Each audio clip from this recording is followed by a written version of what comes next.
Welcome to the Monday, September 15th edition of the RotoWire Fantasy Football Podcast. I'm Joe Bartel. You can follow me every Monday here at JB Fantasy Sports. Alongside me always, I should say, Jake Letarski at RotoJake. We have some, I don't know, there's at least names. There's a bunch of different names, especially at receiver. Unfortunately, for those if you need a running back, very few at the moment. Of course, with the Joe Burrow injury, it sounds like he's going to miss most of the fantasy season, if not even into the regular season too. What you need to do if you're kind of chasing at that quarterback spot. So we got all that covered with our top 5 list. We're going to go by position afterwards as well too. So lots to cover in the show. Before we do so, let's get a word from our sponsors right away from Chalkboard. Cash in on your NFL picks this season with Chalkboard. Simply choose more or less on your favorite players and stats to win up to 5,000 times your money. I've been working with Chalkboard. It's been a lot of fun. We've been doing this I tried to do the primetime games Thursday, and then obviously Sunday night we did one for the Vikings Falcons. I got that one correct, which was not a lot of offense, a lot of field goals. And of course, the 2 Monday night games for this week. For a limited time only, new players get $20 free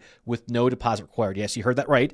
20 free just on sign up. See why over 1 million fans have already locked in with Chalkboard to turn their sports knowledge into cold, hard cash. Whether you're locking in for the perfect slip with ultimate lines or using the cash out feature to take your money and run, hammering the daily promos, today is your chance to win up to $40,000 on your single entry. Stop sitting on the sidelines and get into the game with Chalkboard Fantasy Sports, now available in 30 plus states. Download Chalkboard today and use promo code ROTONFL. That's ROTONFL to get $20 free with no deposit required. Again, if you guys are new to this show, Jake and I typically go over our top 5 waiver wire ads, just overall the positions, and then we dive into a bit more nitty gritty, especially I think this being a Joe Burrow podcast, the 2 streamer quarterback section, getting into a few different options overall. Like we're going to get to that position by position throughout the show, but just kicking things off, the 5 guys that you need to go ahead and pick up, or even as the YouTube video says, the 10, I think, right? We kind of just double up. Yeah, on stuff. Exactly. We go 10 because we're each going to offer 5, right? But in reality, we're going to offer you like 25 guys to pick up over the course of this show. But we want to start right at the top with our main guys here. And I cheated a little bit. I know you cheated a lot. You don't get to slide by with this, Jake. This is cheating a lot. Okay, so I give you the and one, but I wanted to mention Bhayshul Tuten first, right? Because last week's show happened well before the Jaguars traded Tank Bigsby to the Eagles. And, Tuten was almost looking like a drop at that point of last show. Now things have changed substantially. And I say I cheated because we like to go guys under 50% rostered on Yahoo. But I stretched that a little bit because Bhayshul Tuten is only 45% rostered on Sleeper, 44% rostered on ESPN. No, other way around. He's 66% and 63. It's not. Oh. He's rostered in over 60% of leagues in just about every format. Okay, well, that's different from what I saw this morning, but okay, maybe things have been picking up on Sleeper. That's the Dynasty app. There's no way. I guess so. Yeah, I don't know. I looked at maybe we're looking at different things specified for our league. That's what I looked at when I last saw it. But anyway, okay, so he is obviously the man here that you type in first, right? And I put him number 1 not only because of that, but because running backs are so thin this week. You mentioned this at the beginning. We can give you 8 startable receivers to pick up and give a shot this week, but running backs to even come in and get you 5 fantasy points are very tough. And that's starting to look very much like what Bhayshul Tuten is going to be able to do. And that's why I threw him at number 1. He was on the field for only 18 snaps, but he went 8 carries for 42 on the ground, caught 2 passes for 32 yards and a score. Travis Etienne is still our RB1, and definitely not everybody agreed on that before the season. His rush share fell a little bit, and then we still have LaQuinn Allen on 3rd down. But I think that this team can support 2 reasonable fantasy running backs, and Tuten is one of the few running backs that you could pick up and start if you had to. If you either say you drafted Travion Henderson, can't really start him now, or you missed on some of your other running backs or haven't quite clicked on your 0 RB strategy yet, he's someone that can go into lineups. Because even last week's guy, Dylan Sampson, he got a receiving touchdown, but late in that game. But his value plummets tremendously, knowing what we now know about Quashon Judkins. So there's just it's a tough running back landscape. I got a couple more names for you later on, but he's the guy that I'm going number 1. So I think this is good context for this. Again, Bhayshul Tuten in every league that I was like a 10th round pick. Like this isn't a waiver wire recommendation. It's fine that we're talking about him now, but I think the context is important. You had said last week's guy, Dylan Sampson. I felt like last week's guy was Trey Benson, who was like on that threshold, right? More so in the same way that we're talking about Bhayshul Tuten. Would you rather have Trey Benson rest of season than Bhayshul Tuten? I think that's going to be yes, actually. I believe his run share went down a little bit, but he was used as a significant asset in the passing game. Which Trey Benson, yes, exactly. Trey Benson. He was used quite a bit in the passing game, and James Conner is still RB1 there, but and he's kind of defied the age running back, usage limits there. But I mean, yeah, Benson's still the guy because I'm pretty confident in throwing him out there and him getting 6 or 7 points. Whereas Tuten's usage isn't. It's a little better, but not by much. So it's still Benson over Tuten for me, but both of those guys are pretty much what you're looking at this stage of the game. Yeah, and I think the important context in the case James Conner gets injured, we had been pounding the table, and I think this has been proven to be true. Trey Benson will be the guy that immediately fills in and probably is the 3-down workhorse for the Cardinals if and when James Conner gets injured. The same concept applies for Bhayshul Tuten. If Etienne gets injured, and he has been for much of his career, Bhayshul Tuten, at least from what we saw last week, and that's the big key, is that there's only a 1-game sample size, whereas Benson has 4 or 5 games, even dating back to last year, where you know that to be true. If Bhayshul Tuten would benefit in the scenario where Travis Etienne gets injured.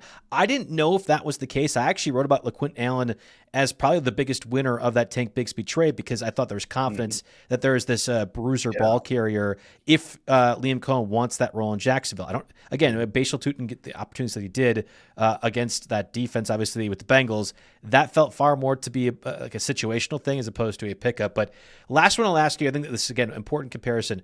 Ramondre Stevenson or Bhayshul Tuten. Ramondre Stevenson had a massive fantasy game, got wide open that wheel route. I know it's been hurting a lot of Travion Henderson managers. If they didn't listen to me specifically, because I had been telling everyone stop doing that dumb thing where you draft Travion Henderson in the 3rd round because there's going to be a split backfield. I know that Stevenson is one fumble away from people being angry at him. I don't think the Patriots will be angry at him, though. And I would rather have Stevenson over Tuten as well. Yeah. If it comes to someone that you have to start, especially after what happened last week and Travion Henderson's usage, the answer is still Ramondre. Okay, good. All right, so that's kind of the quality of the backup running backs. You had said it was a +1, right? We were talking about 10 players we want to right away add. I think Bhayshul Tuten for most leagues doesn't qualify. If you listened to us last week, this guy, Juwan Johnson, shouldn't qualify either. Right under the threshold, at least on Yahoo leagues, at 44% roster right now. We were talking in the office. I had asked a few people walking by, name the top 7 PPR tight ends right now in fantasy. Trey McBride's 4. Brock Bowers is yet to play tonight, so he'll probably be in that mix too. Otherwise, it was basically all waiver wire pickups and then our guy, Tucker Kraft, as a Packer fan. Juwan Johnson, once again, a really outstanding performance for the Saints. Yeah, Juwan Johnson has to be on there. I mean, he's elevated from a guy that can probably help you. Last week, it was like he could probably help you if this is sustainable. This week, he went out and proved entirely that this whole situation and this volume he's getting is sustainable. He ran routes on 93% of Saints dropbacks, had his 2nd straight week with a target share of 25% plus, and was out there on the field for 95% of his team snaps. Again, the narrative has changed on Juwan Johnson. Last year, and even the year before, he was like your touchdown only league guy or your red zone dependent type of guy. Now suddenly he is he is becoming someone that is Spencer Rattler is relying on from week to week. And I think Spencer Rattler, while not outstanding by any means, is playing well enough to hang on to this job, and that means the offense continues to look similar here. And he is startable. I mean, in leagues where you were drafting, I got burned. I'm getting burned by TJ Hawkinson. He's not the guy. McCarthy's not the guy that we thought he was after playing the Bears in week 1. Mark Andrews is another one. You can't start Mark Andrews because even with Isaiah Likely, I'm raising Evan Ingram hand as well too. That's another one on that list I can't play right now. Exactly. So there's several leagues I made that move last week to make a small bid on Juwan Johnson, start him over Mark Andrews, and it is worked out here. We can't really hang on to that to those guys based on their name right now. I still think Hawkinson's a very good player. I just don't know if that offense is going to support him. Mark Andrews could fully be over the hill, and we always knew he was going to be touchdown dependent. I actually think I didn't even look at this, but Isaiah Likely's ownership is going to be interesting. Now the only reason I was still starting Andrews in some places where I had to is because Likely was out again. And he's sitting at around 12%. So when he does come back. Is Likely on IR or is this is he just ruled out week to week? We just have him as an out designation right now here. If you're talking spec ads and needing tight ends, he's an interesting one too. I didn't really mean to go there, but I just wanted to say some guys at this point, you start Juwan Johnson over the guys that were 6 and 7 in ADP this year. And there's probably, a handful more that go into consideration here, after this week. So Juwan Johnson, he has gone from kind of a gamble to, looks like this volume is sustainable and he will finish in the top 10 tight ends, barring any injury, probably top 8, maybe top 6. I would play Harold Fannin over Mark Andrews, Evan Ingram, and probably TJ Hockenson at this point too. And that was another waiver wire guy from last week. So you'll notice on the show today, it's going to be a lot of repeating a few of these names out there. Again, we had mentioned Juwan Johnson, Harold Fannin, Bhayshul Tuten being likely above the threshold for a lot of people. One guy that is universally available and therefore makes my top list and was also the cover boy on this video here today, Troy Franklin, receiver for the Broncos. And it's funny, I had made fun of a lot of people who were drafting and touting Troy Franklin last year, especially in the Dynasty community, because I didn't think he could literally be what we saw this Sunday, a volume receiver opposite Courtland Sutton, which we knew the Broncos wanted to have. That's why I was drafting Evan Ingram. There's people who liked Marvin Mims. There's a lot of people touting RJ Harvey because there's going to be targets there. Somebody besides Courtland Sutton had to be the guy, and through 2 weeks, Troy Franklin has become that player for the Broncos. Yeah, looking at the early snap data, Troy Franklin led the Broncos receivers in snaps with 49 compared to 45 for Sutton and 21 for Mims. Troy Franklin led the Broncos receivers in routes run with 28, followed by 26 for Sutton and 13 for Mims. Yes, I know Mims scored the touchdown, but I would much rather be rostering Troy Franklin than Mims at this point. Mims gets to the drop list probably in shallower leagues here, where I know he was a big sleeper. But this is Troy Franklin's job, and Sean Payton and Bo Nix got something going here. Troy Franklin that roster percentage is going to go from 0 to well above our threshold this week, and rightfully so. Let's add Troy Franklin to the list of guys from last week. So headlining that for a lot of people was Hollywood Brown. He was widely available out there. Let's just say Keenan Allen's in this mix, and then Kayshon Boutte, who still is under 30% roster right now. Of that four, Troy Franklin, Kayshon Boutte, Keenan Allen, Hollywood Brown, all four need to be rostered. In fact, I'd say all four probably should be closer to 50% rostered, if not higher. Is there one that you'd say, I think rest of season, this is real? Because I think my answer is Keenan Allen, and then I'd probably say Troy Franklin over Kayshon Boutte. Of course, we're recording this before Monday Night Football. Presuming Keenan Allen gets a similar amount of volume as he did in that Week 1 matchup against the Chiefs, then yes, Keenan Allen is number one there. Hollywood Brown got a bit of a tick back in usage this week, so I think Franklin goes ahead of him. Kayshon Boutte, who actually made my list because he did score the touchdown this week, though I've got a lot to say about Boutte and his usage and his volume just didn't necessarily turn into a high amount of targets here. No, I see what you're laughing at there.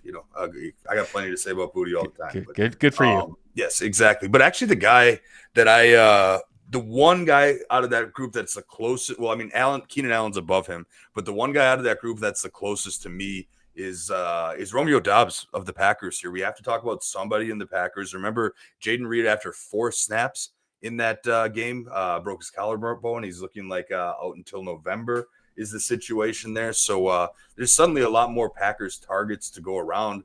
And I know we were unique last week. And if anything, if you're going to trust this, our opinion on any team, it's probably the Green Bay Packers that we'll watch more closely than anybody else. But at least Thursday, they got national TV, and you saw the way that Jordan Love looks at Romeo Doubs. You saw the way that they use each other, and then you see that the red zone threat, those slants in the red zone. And as far as downfield threat, Doubs, I think, is really the only receiver that Love trusts to throw a jump ball to at this point.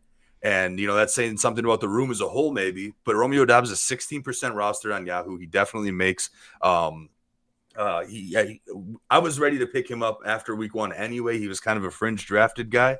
Obviously, now we have the Jaden Reed injury, so he definitely catapults up that list. He should shoot way past 16% rostered this week. And I guess I'm a little more interested in Franklin because of, the unknown, the hype, what could unpackage here as the season goes on, how much he's clearly developed a ton, since last year, and is becoming someone that is used, and the volume is higher than Doubs because, again, at the core, the Packers are going to spread the ball around, quite a bit here. And Franklin has that's exactly it. Opportunity in front of him.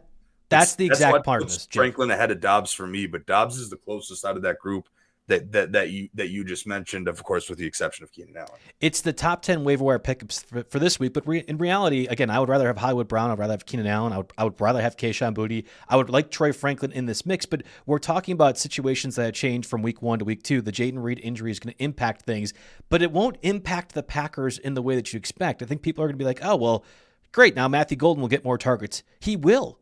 Dontavian Wicks in deeper leagues probably is worth mentioning as well. For whatever the reason, Wicks can now catch the football. He couldn't last year. Wicks was a popular waiver wire pickup for a lot of people when Jaden Reed was injured last year. I saw Wicks a stat that said Tucker Kraft ran more routes than any Packer receiver. And Kraft is tight end 1 right now. Of course, it's a small 2-game sample, but the way the Packers play offense, and I think this is a good thing for how the Packers win football games, of course, bad for fantasy, is it now, okay, Jaden Reed is out. Here's Romeo Doubs getting 10 targets. Yeah, I 100% agree that it's not a 1-for-1 and it's spread around, but it's just another tick in the column for an observation that I was seeing from the beginning. The way that Love looks at Doubs is different from how he looks at and uses the other. And more importantly, he looks at him in the red zone, which you saw Thursday night. That is his preferred red zone target. And often the Packers are getting enough explosive plays where if they get down to the red zone, it's a plunge for Jordan Love. But if you're scheming up a touchdown pass to one receiver, that's Romeo Doubs. And that's the difference, again, with Jaden Reed out for at least until November. I think at least is the correct terminology for this. You're going to say, okay, nobody will necessarily benefit from a volume perspective, but this now opens the door for at least a few more opportunities, maybe 1 or 2 during a game for Doubs to be a red zone option for Jordan Love. Down the field, in the red zone, good offense, snap leader among the wide receivers, 71% for Doubs compared to 59% for Golden and 57% for Wicks. Malik Heath even gets in the mix at 35% here. But yeah, so I needed to reiterate Doubs because I feel like he's being a little overlooked because maybe he's not getting huge target numbers, but there are breakout games coming. All right, let's talk about Kayshon Boutte again. I think we got a team name for somebody in the chat, which is great. I'm glad that the duo of Jake and Joe can help create fun things throughout the rest of fantasy season. But we had talked about last week, Hollywood Brown, Keenan Allen, Kayshon Boutte. There's going to be a bunch of different receivers that I think will be repeats for this week. I believe at this point, outside of Troy Franklin, Kayshon Boutte probably is the other waiver wire pickup, and he's under 30% rostered. We're going to get to if you need to fill in for Joe Burrow, which is effectively our last waiver wire pickup. But for this instance, again, kind of ranking the hierarchy of guys for the past 2 weeks at receiver, why is Kayshon Boutte again up there for you, Jake? Yeah, so the thing is only 1 target this week, but it was a 16-yard touchdown, so it's very efficient. Now he has 13.3 and 8.1 half PPR points in weeks 1 and 2, respectively, and he is leading the Patriots in snaps with 43, followed by Mac Hollins, who has scored a touchdown as well, but I don't see Mac Hollins as a long-term threat. I do see Stephon Diggs as a long-term threat, but he was only 3rd in snaps at 31. And Demario Pop Douglas is in cut territory at 15 snaps. So you can pretty much let him go if you're trying to figure out that Patriots room. Kyle Williams isn't in the rotation at all for the Patriots. This is Kayshon Boutte's group here, and he's the one that's out there. And, maybe Miami scheme to stop him this week here, but he's still on the field the most and he's still running the most routes. And I think whether it's a touchdown or it's high volume like last week, it's tough to consistently throw in your lineups, but he's someone that you can and not feel terrible about. Yeah, I mean, that was the Kelvin Austin role from last week, and Austin does not score the touchdown. There wasn't nearly as much volume. At least you see that with the Patriots. And if Drake May is just going to average close to 300 yards passing per game more often than not, Kayshon Boutte will be flex territory for you as well. If there was one consequential injury from last week that was outside of George Kittle, was Brock Purdy, and unfortunately the quarterback position has been hit again in fantasy with Joe Burrow out for at least 3 months. That was the early report from Adam Schefter, having surgery to repair the turf toe injury that he suffered here in week 2. I have put together the article. Jake Browning is mentioned in there. In fact, I actually go over it in terms of if you need 2 quarterback leagues out there. But right now, let's just answer it this way. If you are just trying to replace Joe Burrow, what would be your option at quarterback this week among most standard places? So I put Michael Penix on the list, and yeah, I know he didn't have a great game last night with the Falcons playing from ahead and really not executing on third down, resulted in all those field goals here. But he's only 40% rostered on Yahoo. He's the one who I think between the weapons that they have in that offense, the fantasy points he's going to get with his legs and also with the ability to just dump it off to Bijan Robinson and have him do his thing. I think Penix has the best long-term outlook out of any of these quarterbacks. However, Jake Browning is going to be just fine of a replacement as well. If you just want to go to the Bengals for the replacement, the same reasons we like Joe Burrow, or I like Joe Burrow this year, was obviously the weapons in Chase and Higgins, which are studs. Chase is obviously going to be just fine.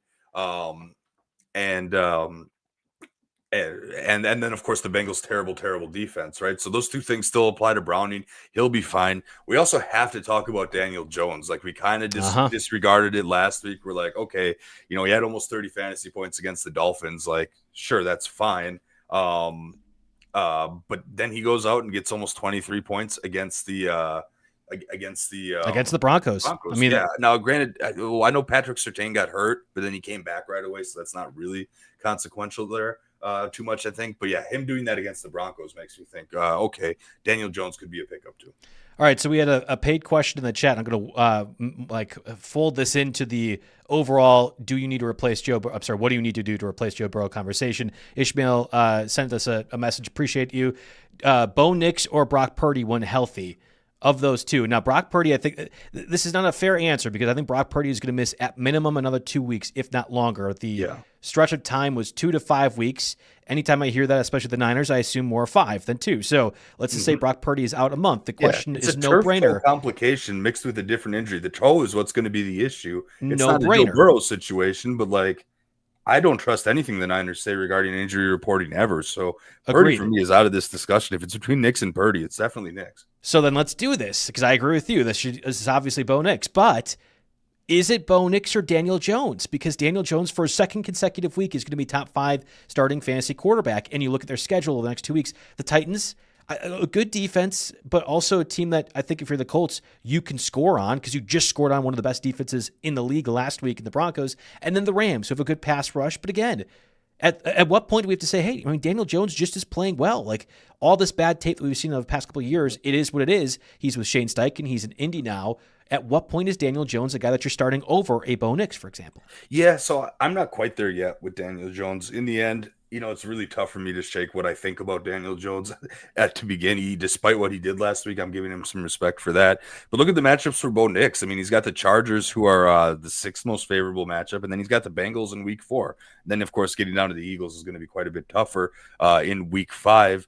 So it's still Bo Nix for me, and by a sizable amount. But I mean, Daniel Jones could very well come in and change our mind with what he does in the next couple of weeks. We'll see how it goes. But as of right now, it's still Bo Nix. Purdy, way down the road, is interesting. Like, say he gets Ayuk back, Kittle's healthy in the back half fantasy playoffs. That becomes very interesting. I think Ricky Pearsall's in the middle of a breakout year, but you can't be thinking about the playoffs right now if you don't have a quarterback to start.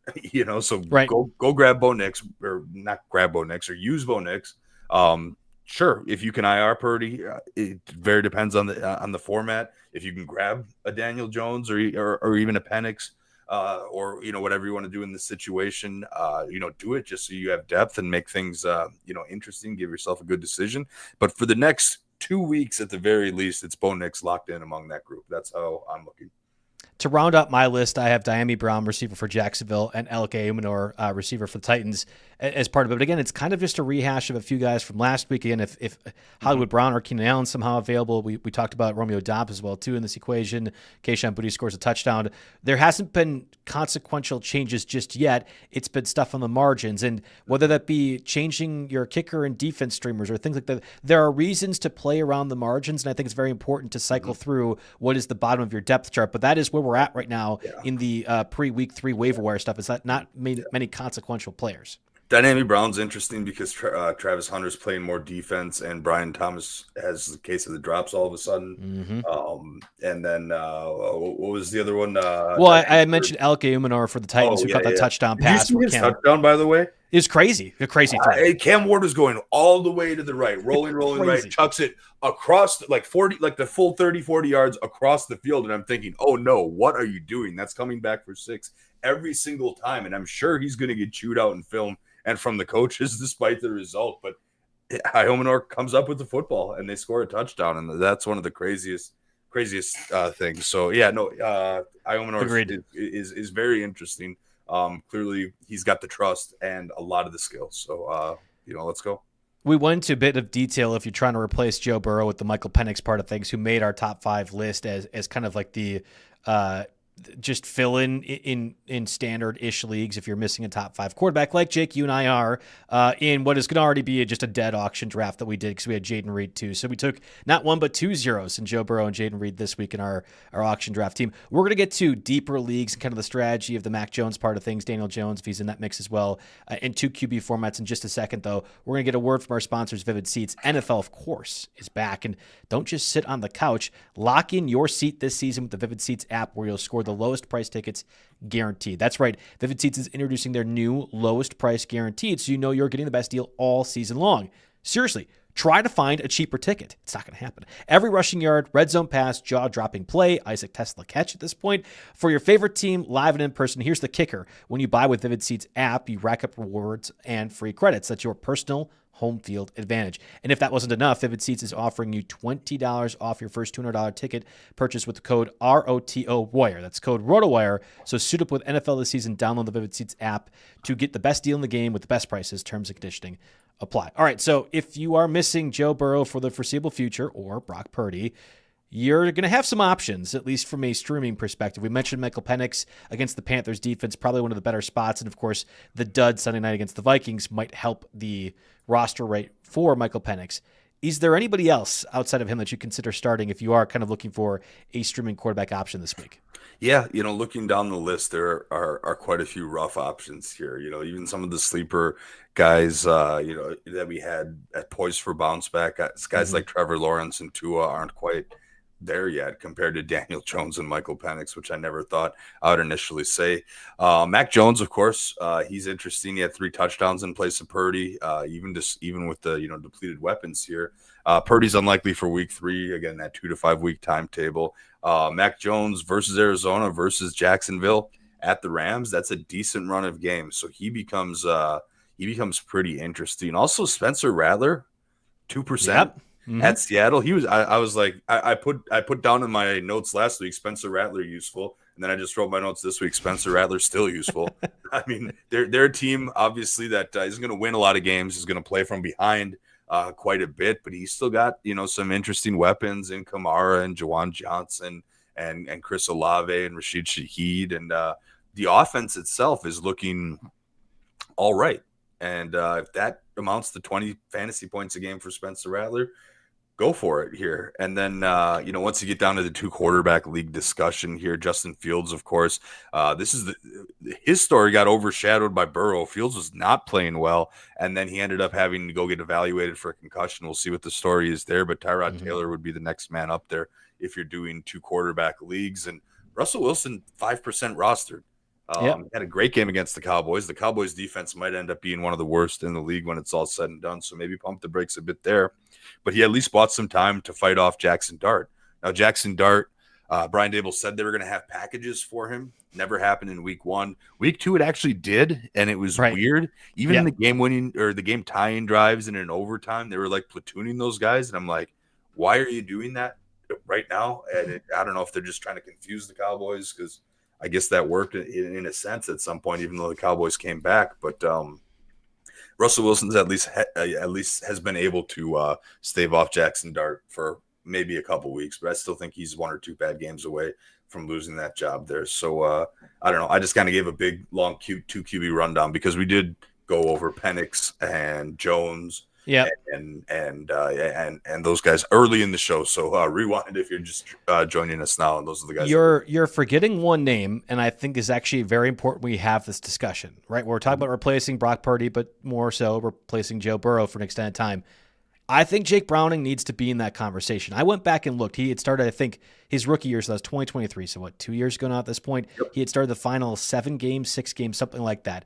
In all but 2, Jake Browning had at least 1 touchdown. In all but 3, he had passed for over 220 yards. In fact, 5 of the 7 games, he ended up scoring 2 or more touchdowns. There will be interceptions. For example, we play in the Stake League, where there are leagues that don't have the interceptions or fumble points that really factor into that.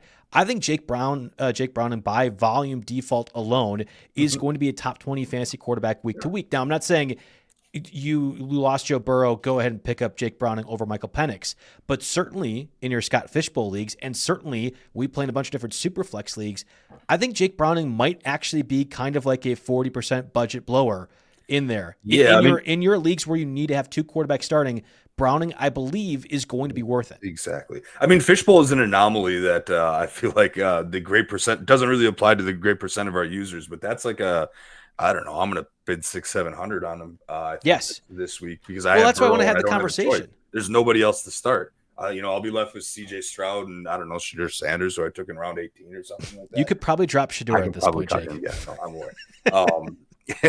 But no, I agree. Like I said at the beginning, we like Browning for a lot of the same reasons we like Burrow, being Jamar Chase is Jamar Chase, T. Higgins is T. Higgins. Correct. They had decent tight end room. Chase Brown's around. I know he disappointed a little bit this week, but and of course the Bengals atrocious defense, and it could end up being a Jameis Winston like season. Like part of the reason why Browning had to move down the field and lead all these drives and throw all the passes that he did was because he threw 3 picks. Like he dug himself a hole that he was able to get out of, and the Bengals were lucky to escape with a win in that game. But he dug himself out of it, so good for him. He's definitely in that. He's in that conversation because there are a lot of leagues, a lot of 2 quarterback leagues, where he's going to go for 50% of your budget or greater, and if you need him, you go grab him. That's why I wanted to have this conversation, because Jake Browning can do it a little bit with his legs as well. The turnovers will be there, but even as a rookie, he ended up being fantasy relevant often enough for the Bengals, and now has another 2 years of being seasoned, and it still has I think that the primest of primes, Jamar Chase and T. Higgins right now. This actually is a scenario we had said at the top of the show, because Superflex leagues aren't standard. Yep. But if you are in Superflex leagues, this might be worth spending the whole budget on. I have a buddy that plays in a super deep league that is single quarterback starting, where like Caleb Williams has been fine for him. I might tell him to go get Jake Browning and possibly play him certain weeks. That's how confident I am that he'll be a top 20 fantasy quarterback week to week. Exactly. And I forget to, I've taken so much data trying to prep for this show, but I did see that in terms of per play stats as a rookie, Browning was above replacement level at almost all of them, 15 or better in the league, and of course you can pick and choose which stats you're going to decide to show on, if it's just an X post or something like that. But, right. There's plenty of case to be made that he'll be serviceable. Let's take a break and get a sponsor from our friends from Blue Wire, and then we'll come back with the running backs. That, again, kind of a bleak available group this week. All right, we're back. And again, talk about the running backs. We had mentioned Trey Benson. You talk about Bhayshul Tuten at the top. Like, there's going to be a bunch of these guys that are either at or above 50% that we want to just make sure in your shallower leagues you're still monitoring. Dylan Sampson probably takes a bit of a bump down with Quinshon Judkins. You have Kenny Gainwell, who didn't get nearly as much work as he did last week, but still clearly the guy over Caleb Johnson, who had probably one of the biggest gaffes we'll see of the first 2 weeks with that kick return that was not to be in the Seahawks recover for a touchdown, kind of the game changer for it. I had put down a few running backs, and I almost, before I submitted the article, which should be live on RotoWire, again, if you guys are watching from the article, hi, obviously down below here, but this will be live streamed every Monday moving forward and also pasted into the article itself as we update throughout the week. I forgot about the Commanders' backfield, but you could make an argument that Austin Eckler injury, torn Achilles, done for the year, possibly his career too, that had the most fantasy impact of any running back injuries throughout the entire week. The only issue is, Jake, I don't know if it's Jeremy McNichols or if it is Chris Rodriguez or if it's just Ja'Cory Krosky-Merritt that kind of emerges out of that group. I have my biases, which were certainly proven wrong through the first 2 weeks. I'm not convinced that it is Krosky-Merritt as the 3-down back for the Commanders. Yeah, so before you go there even, just cross your fingers and hope you're in one of those leagues where someone dropped Cam Scatabo. He's only 59% rostered on Yahoo when I looked. And like I mentioned at the beginning of the show, Bhayshul Tuten is 55% rostered on Yahoo. So those guys are probably your primary targets. But again, you and I are in 20, 30 leagues combined, and we'll be lucky to see either of those guys available in one of them. So, for people in situations like ours, yes, Jeremy McNichols becomes interesting because we were slightly interested in Chris Rodriguez before the season. That didn't work out. We thought maybe he'd get some goal line work, but he ended up inactive, where it was Eckler, Krosky-Merritt, and Jeremy McNichols was active. So McNichols was already on the active roster, so he has a leg up over someone like Chris Rodriguez in that situation. And McNichols also kind of profiles as a pass catcher a little bit, not quite Austin Eckler, but a little bit similar. And I'm sure Ja'Cory Krosky-Merritt is going to get some, a bump up in work there. But McNichols is worth watching. He could be interesting. His price will be a little bit low. So you definitely want to give him a look. He's the one that stands out above like the other quick hit guys that we can talk about. Yeah, I think Chris Rodriguez is part of that mix. I had made the case in the article, again, soon to be published on RotoWire. I think YouTube 15 gets you 50% off subscription to the site. We have a lot of other stuff out there, but go ahead and check that out. Again, see the code right down below. But like I made the argument that with Rodriguez getting opportunities, theoretically, he should. I think he'll do well with those, but it is not actually on the field right now. We haven't seen it. He's been healthy and active the past 2 weeks, so it's tough to go ahead and spend any sort of FAAB on him at all. I think it's a speculative play. You look at the other quick hitters, and whether it be Kyle Monangai, who also makes my article, or Blake Corum, both of those are just more of situation definers. We had thought Jarquez Hunter was going to be a back for the Rams, who they drafted, I think, in the 4th round. Blake Corum, who was their 3rd-round pick the year prior, gets the touchdown, gets in the junk time production against the Titans. Okay, that's confirmed. I think that's very obvious hierarchy if Kyron Williams gets injured. Same with Kyle Monangai. With Roschon Johnson healthy for the Bears, Monangai ends up getting all the backup snaps to DeAndre Swift. Of those two, Jake, I kind of think Kyle Monangai looks like a player in this league, especially as a pass-catching running back. I thought there was a few instances where I'm like, oh, he's got some burst, some energy that I wasn't expecting. So I think Monangai, even in deeper leagues, probably was already picked up, but that's one of those that I might change things behind Jeremy McNichols if I really am looking for another running back. Yeah, so both of these you can say like garbage time played a little bit of a role, but I actually think it played more of a role in the Bears game because that game got super out of hand, super fast. So he had 7 carries for 28 yards. Basically, Roschon Johnson isn't a thing anymore. You know, it solidifies that. Yeah, he might need Swift to get injured or fumble a couple times to really bump into fantasy relevance, but 7 carries for 28 yards in a running back week like we're talking about, that's noteworthy. Corum, I know that game ended up 33-19, but Corum was kind of used more as a change of pace like during the game, so it's a little bit different.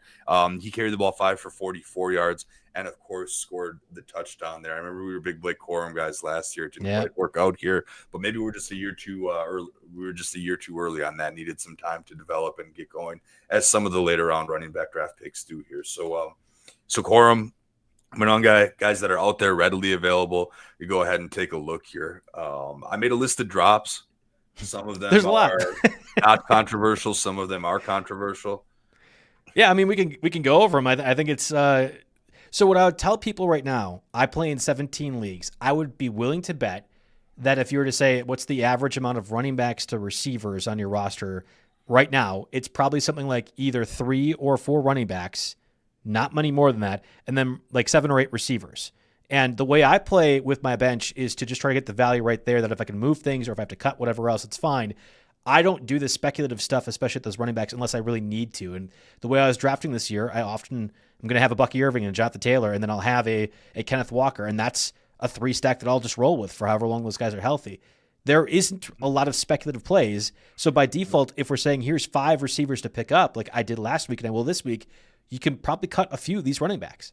Yeah, exactly. One of them, unfortunately, is Jaden Blue, who's inactive for a 2nd straight week. I mean, once we get to bye weeks, if he's still not on the field, I can't afford to roster him. You know, I like him as a speculative guy. I'm okay in Dynasty, but he doesn't really have a spot in redrafts right now. Obviously, like I just said, Roschon Johnson doesn't have a role. Keaton Mitchell for the Ravens. I know there's some explosive. He got a little hype a while back, but he's been inactive 2 straight weeks. If you're in a deeper league, let him go. The more controversial ones, Breece Hall is taking command of the Jets' backfield. So Isaiah Davis is a definite cut, and Braylon Allen is creeping into cut territory too. He's just not getting enough volume to really be worth fantasy.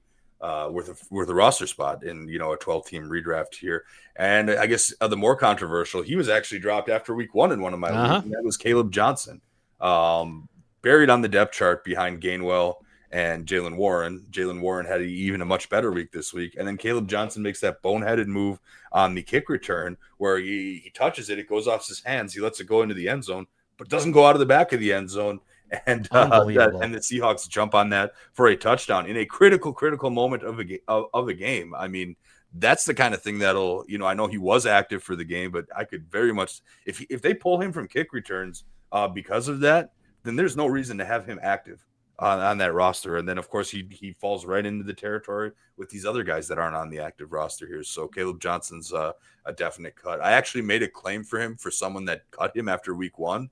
But I also made a claim for Xavier Worthy because someone cut him too. And I'm like, what the heck are you doing? Okay. And fortunately, I got the Worthy claim. So I didn't end up stuck with Johnson, who I'd turn around and cut and waste my priority on. So But yeah, Caleb Johnson's a cut now for sure. That's a good note. I mean, we talked about a running back position and didn't have a whole lot of guys to illustrate. So just as a useful tool from a fantasy perspective, especially week 1, but I also think this week, check who ends up getting drafted. In one of my leagues, and this is a very sharp player, cuts Calvin Ridley inexplicably. 4 of the people in my league then spend priority money to go ahead and get him. And of course, only one person can, but like whether it be a Xavier Worthy or a Calvin Ridley or possibly even like a Caleb Johnson, like there are going to be leagues where you say, like, wait, that guy should not have been cut. Evan Ingram was in a few of my leagues cut. I picked him up in a bunch. Doesn't look good, but like that's one of those things I definitely recommend. Ingram could end up being a drop for it. It could be. Yeah, like I say, after 2 weeks, it's not a great play. Again, you talk about, I should have thrown him with the tight end discussion early. Tight end 6, 7, and 8 can all be dropped or at the very least benched now. All right, I agree. And don't worry, Jake, I did include him. You just must not have been listening to me. I have sat through the Evan Ingram disappointments week after week. Don't worry, I am well aware of how bad he has been. He was one of my most roster tight ends to start the season. So yeah, I think it's important over these next 2 weeks. I'm sorry, like last week and this week, check the transactions, see who got dropped. There are some leagues where you can only pick up people now that were dropped last week, and I think that's part of the consequential part of this too. So we'll have one more word from our sponsors before we get to the receivers. RT Sports, the NFL season, of course, is here, and the best place to play DFS Pick'em is RT Sports. Download the brand new RT Sports Pick'em app right now. You can receive your 100% deposit match bonus up to $100 in bonus funds with promo code WIRE100. Wire 100. RT Sports offers unique ways to earn bonus funds, such as every time you share your entry on X, you get $5 of bonus funds on RTS Sports, or if you sync your bank account you can get bonus funds as well. Also, RT Sports offers weekly free square options on the app with player lines slashed to a half total yard. Download the RT Sports Pick'em app today and use promo code WIRE100, Wire 100 to get a 100% deposit match up to $100 in bonus funds. All right. There was a bunch of receivers that were in the mix last week, and I think a bunch again that are in the mix this week. We had mentioned Keenan Allen, Hollywood Brown, Kayshon Boutte. Romeo Doubs was on our list last week. He's on our list once again. Like, there's a bunch of these at the top, and I think that matters as well, too. Again, just a reminder, Troy Franklin joins my list of that group, and Romeo Doubs is more cemented in yours, as we talked about at the very beginning of the show with the top 10 waiver wire picks we want to have. Is there any more receivers you want to expand on? Because I think we did a good conversation with some of the obvious ones, at least at the top. I mean, we did talk about Cedric Tillman last week, and I left him off. He's still only 39% rostered, and he continues to get just as much work, if not more, than Jerry Jeudy. He's got 15 targets over 2 games, and he scored in both of those weeks, so that's helping him here. But yeah, we go back to the beginning of the show if you want to hear me talk about Romeo Doubs at length. It's not just because Jaden Reed broke his collarbone and is out until November, because Dontavian Wicks, even Malik Heath, Tucker Kraft are going to get some of that volume too. It's his role in the offense and the way that Jordan Love looks at him. Troy Franklin, just to repeat, led the team in snap counts and led the team in routes run, finished with that 8 catches on 9 targets for 89 and a score. Troy Franklin, awesome. Kayshon Boutte saw a drop in volume, but at least he got into the end zone. We talked a lot about Alec Ayomanor. Had that crazy touchdown catch from Ward in the outline. I called him Epic Ayomanor. It was an epic catch. Yeah, it was an epic catch. I'll give him that. But he's clear wide receiver too. He's past Lockett on that team. We didn't really talk about the snap count details when we mentioned him at the very, very beginning. But Ridley 57 snaps, Ayomanor 48, Lockett 32.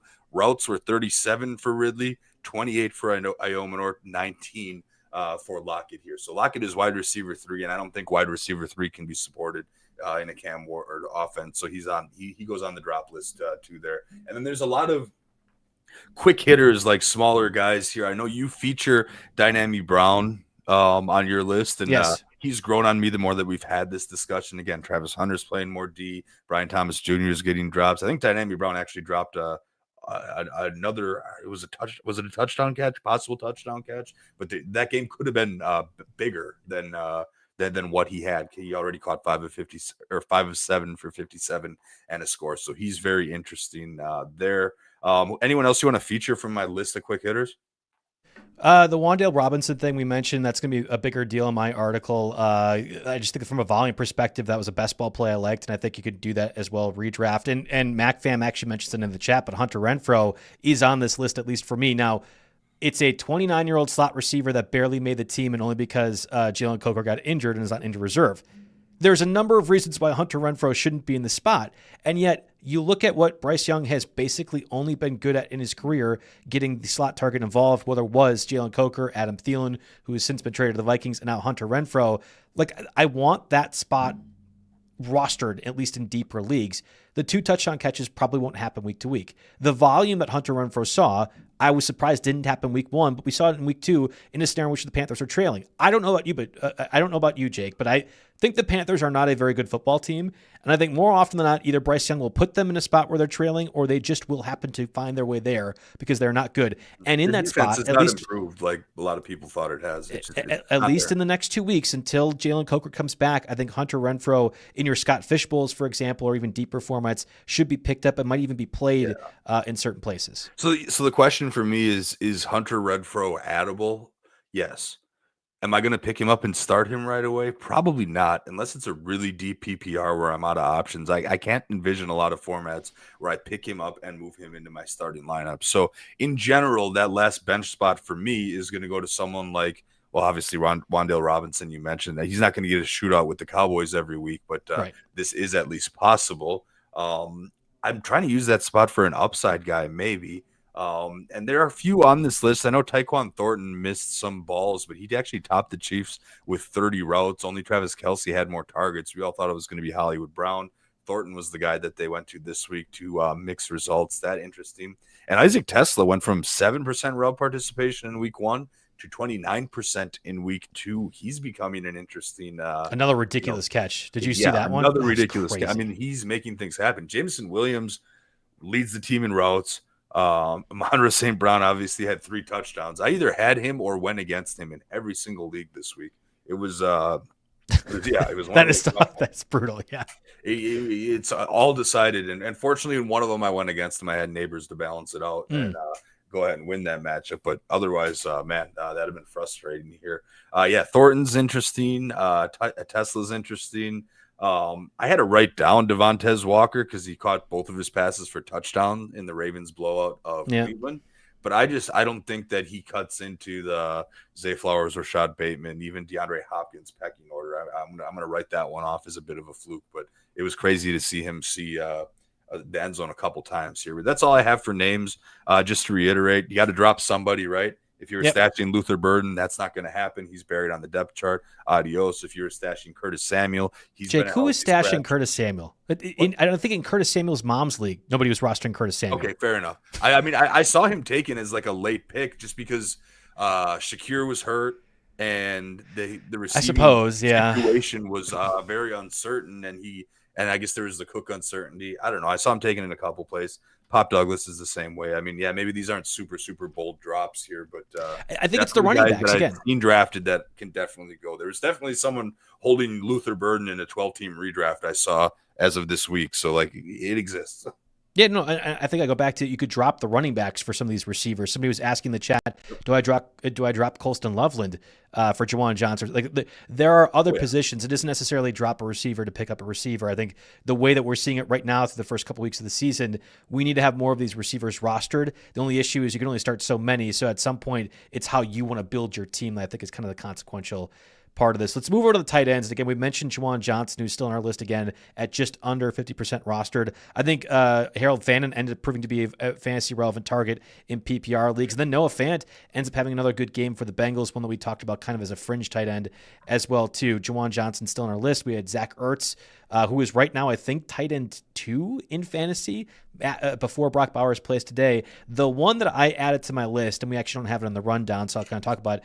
Jatavian Sanders sees, I think it was like 8 or 9 targets for the Panthers. Again, much in the same way we discussed Hunter Renfrow as Panthers bad team, Panthers throw the ball a lot. I think Jatavian Sanders is an opportunity to see some volume. I don't think he's particularly good, and I don't know if I'm Bryce Young, if I need to feature Sanders other than I don't know how else to get the ball to Ted McMillan more. But if the Panthers are bad and we like Renfrow for that reason, then we should mention Jatavian Sanders as well too. Yeah, sure. That's fine with me. I'm just, my notes is I'm personally to the point where I'm going to start Zach Ertz over Mark Andrews. I think I have to at this point, just with the amount of targets he's get 5 and 8 over the first 2 games, scores in back-to-back weeks. I mean, he's not going to obviously score every single week, but They definitely like him in that offense. I also put Jake Tongas down on the line.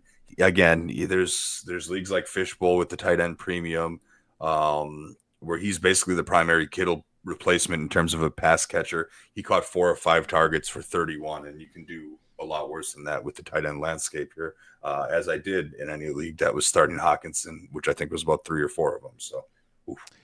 Last one, I just want to reiterate this because this is the injury that matters. Is Joe Burrow out for the next 3 months at minimum, as we had from Adam Schefter earlier, having surgery on the turf toe. If you are in a super flex league or a 2-quarterback league and you either want Jake Browning or just need a quarterback to start, what is the degree of FAAB that you're spending in a $1,000 budget? Like, what's the percentage, Jake, that you're choosing? In a 1,000 super flex league, it's definitely different if you had Burrow or versus not having Burrow, and it's different if you. Like, there were some super flex leagues where I ended up with, Daniel Jones or Spencer Rattler as my emergencies. And then there were some super flex leagues where I'm still sitting on Jalen Milroe and Jackson Dart waiting for something to happen there. So those things vary a little bit, but I'm thinking Fishbowl is the most applicable situation that I'm personally in here, where I have Burrow, Stroud, and a bunch of junk for quarterbacks on my bench. Need 2 quarterbacks there. I obviously can't use Burrow for possibly the rest of the season. I am going to bid $721 out of $1,000 on Browning. So you're going 70%. I said if I need a quarterback, for example, I'm in a host Sirius XM league where I got boxed out of Mac Jones and somebody else, despite it all being a very shallow bench. I think Scott Engels wanted to put one over on good old Joe Bartel. I got the last laugh because I didn't have to start a superflex quarterback and still beat him pretty badly. But like in that scenario, I'm probably going to go 45% of my budget, even 50%. I hate doing that week 2, but in superflex leagues, if you're getting a quarterback that we think can produce that level of points and will play almost all season long, I mean, Burrow was drafted around 5. I mean, I guess in superflex drafts, he's more like a second-round pick, late first. You're going to have to go high in that. Yep. I mean, you have to go high. And then I have another superflex league where I have Bo Nix, Jared Goff, Aaron Rodgers, and Spencer Rattler. Then you don't need to. Then I'm not even making a bid. So right. It's not a must-add situation. Maybe I'll make like a $1 keep him honest bid. Yep. But it's absolutely not a must-add situation for everybody. But again, one league I'm going to bid $1, one league 1%, one league I'm going to bid 75%. Yeah. So it's very, very contextual when we're talking about these FAAB bids, and we're always happy to help people out here in the chats. The comments have been very active. Super happy. Thanks, guys. And of course on X as well.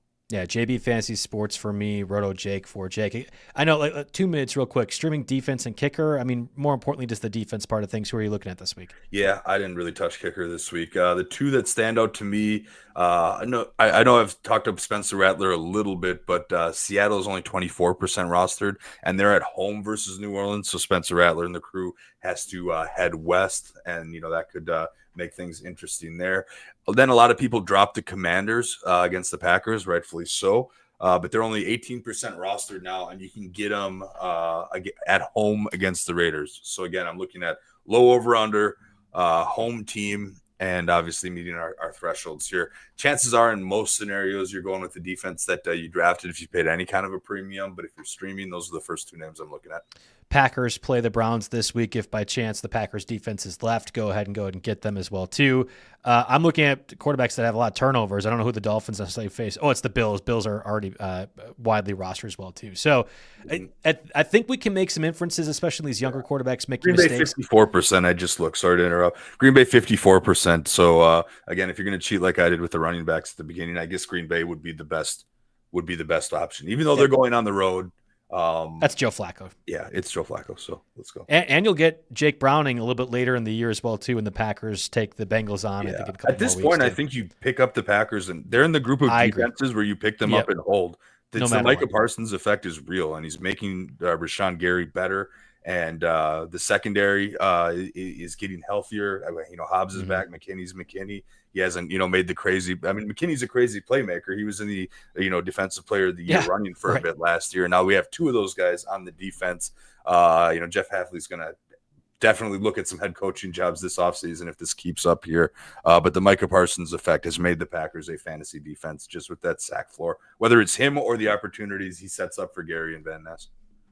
All right, that does it for us on this edition of the RotoWire NFL podcast. Of course, the waiver wire part of thing is, as we do every Monday. I'll have the article on the site updated daily leading up to Thursday Night Football, and then we will have this interlaid into the article itself. So thank you guys for participating in the chat as well, too. You can follow me on JB Fantasy Sports at RotoJake as well for Jake, too, if you have questions throughout the week. But we'll back in this time-ish next week as well, too. Hopefully, everyone, best of luck to your lineups for tonight and also next week, too.